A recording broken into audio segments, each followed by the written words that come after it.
মোহাম্মদ আবুল হাসনাত, কুমিল্লা 4। ধন্যবাদ মাননীয় স্পিকার।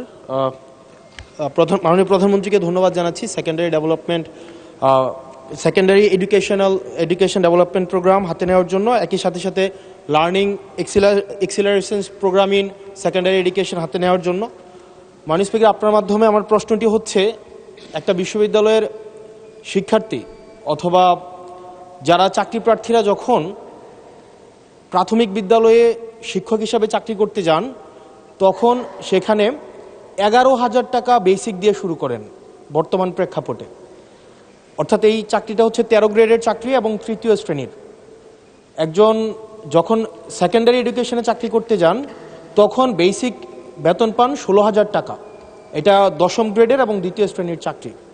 আমাদের দেশের প্রাথমিক শিক্ষা এবং মাধ্যমিক শিক্ষা, এই দুইটা হচ্ছে ফিডার ইনস্টিটিউশন। আমরা যদি ভালো শিক্ষার্থী ফিডার ইনস্টিটিউশন থেকে আমরা টারশিয়ারিতে পাঠাতে পারি, তাহলে সেখানে একটা রিসার্চ বেসড আমরা একটা আউটকাম পাব।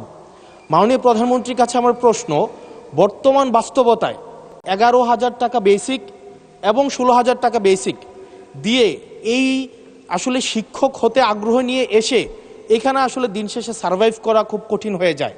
সেজন্য প্রাথমিক এবং মাধ্যমিক শিক্ষকদের বর্তমান প্রেক্ষাপটে, আপনিও বিদেশে দীর্ঘদিন থেকে এসেছেন, আপনি সেখানে শিক্ষা প্রতিষ্ঠানগুলো দেখেছেন, সেই বাস্তবতায় আমরা এই ফিডার ইনস্টিটিউশনগুলোর শিক্ষকদের মান উন্নয়নের জন্য, তাদের বেতন বৃদ্ধির জন্য, যাতে করে বেশি বেশি মানুষ বা শিক্ষার্থী এই ধরনের চাকরিগুলি করতে আগ্রহী হয়, সেটার জন্য আপনার বিশেষ কোনো পরিকল্পনা রয়েছে কিনা সেটি জানতে চাচ্ছি মাননীয় স্পিকার।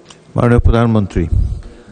মাননীয় স্পিকার, আপনাকে ধন্যবাদ এবং জনাব হাসনাত, আপনাকেও ধন্যবাদ আপনার প্রশ্নের জন্য। আপনি নিশ্চয়ই খেয়াল করেছেন এই বাজেট সেশনে আপনি উপস্থিত ছিলেন, এবং আমার এই প্রথম প্রশ্ন যেটা ছিল মূল প্রশ্ন, সেখানে আমি বলেছি যে এই বাজেটে টোটাল জিডিপির 2% আমরা শিক্ষার জন্য রেখেছি। এবং শুধু তাই নয়, আমাদের যেটি পরিকল্পনা আছে, আমরা পরিকল্পনা মতন যদি আগাতে পারি, ইনশাল্লাহ আমরা শিক্ষা খাতে বাজেট 5 বছর শেষে 5%-এ নিয়ে যেতে চাই। এবং অবশ্যই এগুলো আমরা যখন দেখেছি, স্বৈরাচারের সময় শুধু বিল্ডিং হয়েছে, কিন্তু হিউম্যান রিসোর্সের কোনো উন্নতি হয় নাই। আমি আপনার সাথে সম্পূর্ণ একমত যে আমরা যদি আমাদের প্রাইমারি এবং সেকেন্ডারি এই শিক্ষকদেরকে যদি আমরা সঠিকভাবে ট্রেনিং দিতে না পারি, কিন্তু শুধু ট্রেনিং না, ট্রেনিংয়ের সাথে তাদেরকে তাদের সম্মানীয় যদি বৃদ্ধি করতে না পারি, তাহলে অবশ্যই আমরা প্রত্যাশা করি না যে তারা ভালো কিছু ডেলিভার করতে পারবেন। আমাদের তাদেরকে প্রশিক্ষণ দেওয়ার যেরকম কর্মসূচি রয়েছে, প্রশিক্ষণ দেওয়ার যেরকম পরিকল্পনা রয়েছে, বোথ সেকেন্ডারি অ্যান্ড প্রাইমারি, একই সাথে পর্যায়ক্রমিকভাবে আমরা যাতে তাদের সম্মানীয় বৃদ্ধি করতে পারি। আমরা অনেক সময় দেখেছি প্রাইমারি স্কুলের টিচাররা, এই সংসদে দাঁড়িয়েও আমি বলেছি যে অনেক সময় আমরা এখনও দেখি যে প্রাইমারি স্কুলের শিক্ষকরা তাড়াতাড়ি করে ক্লাস করিয়ে হয়তো আরেকটি সেকেন্ড একটি কোনো জবে অথবা কৃষিকার্যে যেটাই হোক একটি সেকেন্ড জবে তাকে যেতে হয়, তা না হলে তার জন্য সংসার চালানো কষ্টকর হয়ে যায়। সেকেন্ডারি স্কুলের ক্ষেত্রে আমরা অনেক শিক্ষকের ক্ষেত্রেই দেখেছি এরকম ঘটনা ঘটে।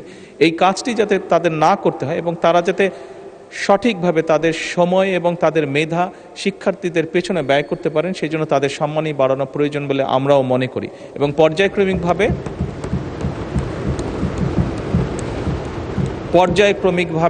আমরা এই কাজটি ইনশাল্লাহ করব এই দেশে। ধন্যবাদ মাননীয় স্পিকার।